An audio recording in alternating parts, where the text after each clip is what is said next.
Hey guys, today we're talking about direct variation and putting equations into the y equals mx form. All right, so we're going to look at this first problem. The amount of money Justin can raise for a bike-a-thon is shown in this table. All right, so if the biking time is 2 hours, then the money he raises is $20. If the time that he spends biking is 4 hours, he raises $40. What about 6 hours? He'd raise $60. So we want to find the rate of change, and then we want to write it in y equals mx form. Okay, so just to recall, when a ratio of two variable quantities is constant, then it has a proportional relationship.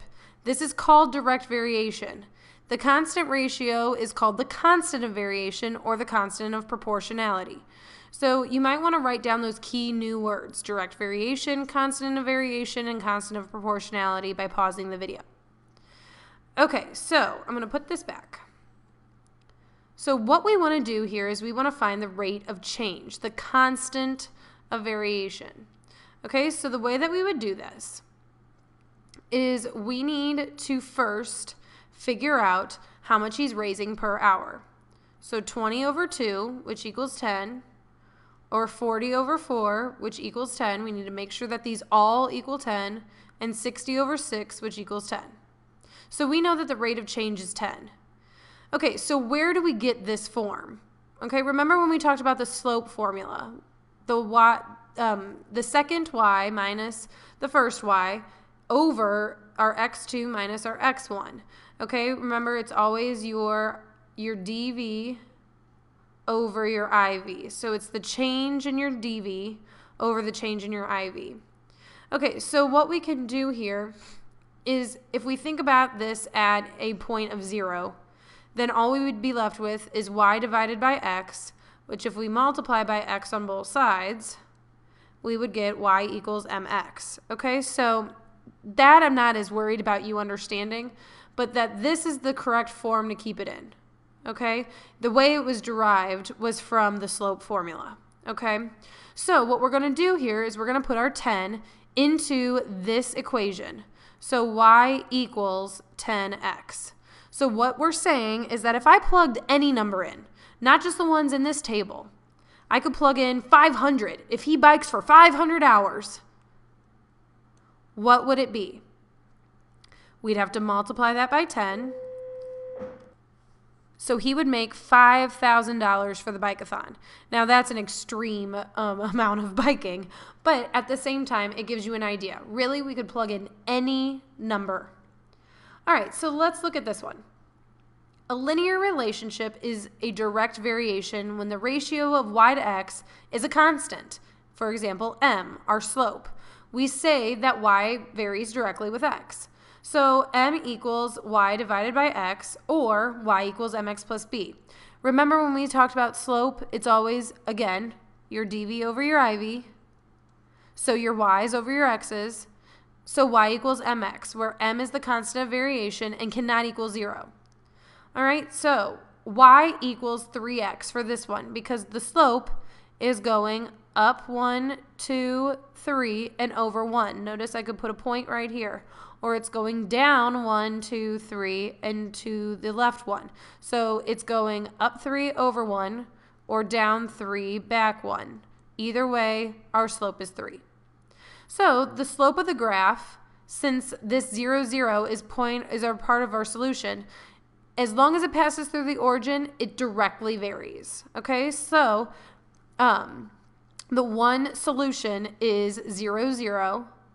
So in our y equals mx, the graph of the direct variation always passes through the origin. Make sure you have that highlighted or written in your notebook. Okay, so let's look at this one. The amount of money that Robin earns while babysitting varies directly with the time as shown in the graph.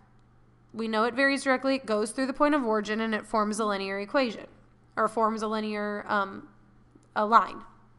Okay, so if we want to determine that Robin earns per hour a certain amount, we need to find the unit rate or find the constant of variation. The way that we would do this is we'd use any of the points that we can find on the graph. For example, when I have 2 hours, I have $15 earned. When I have 4 hours, I have $30 earned. When I have 3 hours, it's really hard for me to see this, but they're telling us we can use this point. I don't like using that point, but we could still use it because it's a half. And we know that it's directly in the middle of these 2 points. We can assume that it's 22 and a half because 22 and a half is between 15 and 30. So if we take the amount earned over time, which is 15 over 2, we know that that is 7.5 over 1. If we take 22.5 over 3, we know that's 7.5 over 1. And again, 7.5 over 1 for 30 over 4. So we would say she earns $7.50 each hour she babysits because each of these points directly vary. All right, you try this one. 2 minutes after a skydiver opens his parachute, he has descended 1,900 feet. Okay, so that's after 2 minutes. After 5 minutes, he descended 4,700 feet. If the distance varies directly with the time, what is the rate that he's descending? Go ahead, pause the video and try it. All right, I'm going to go through it right now. He would be descending a negative 950 feet per minute.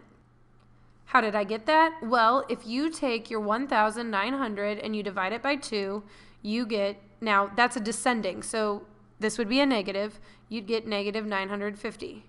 If he descends 4,750 and we divided by 5, we would get negative 950. Okay, so because both of them directly vary with one another, we know the rate would be a negative 950 feet per minute. Where do we get feet? Feet per minute here. So this would be feet per minute because we could put this over 1 minute. All right, so let's look at this. A cyclist can ride 3 miles in a half, or not a half hour, in a fourth of an hour, 25 hundredths. Assume that the distance biked in miles directly varies with the time in the graph. So if we look at this one, we plug in 0 hours, we can use the slope, y equals 12x, to find what we want in our graph. So the unit rate is the slope of the line. So the cyclist can ride 12 miles per hour. If we look every time that the hours increase, the miles he can ride increases by 12. All right, labels are incredibly important. So make sure that you label your axes. Like for the example, this was distance, this was time. We start at 0 because if you went 0 hours, you would go 0 miles. Plug in 1, so we rise 12 and we run 1. We rise 12 and we run 1.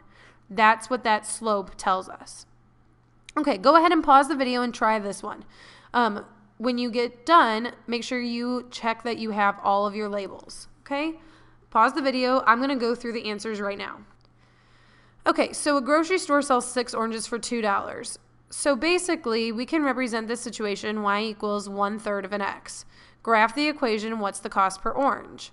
So if we look at this, the number of oranges is at the bottom, and the cost is our dependent variable, okay? So oranges are independent, and cost is dependent upon how many oranges you have.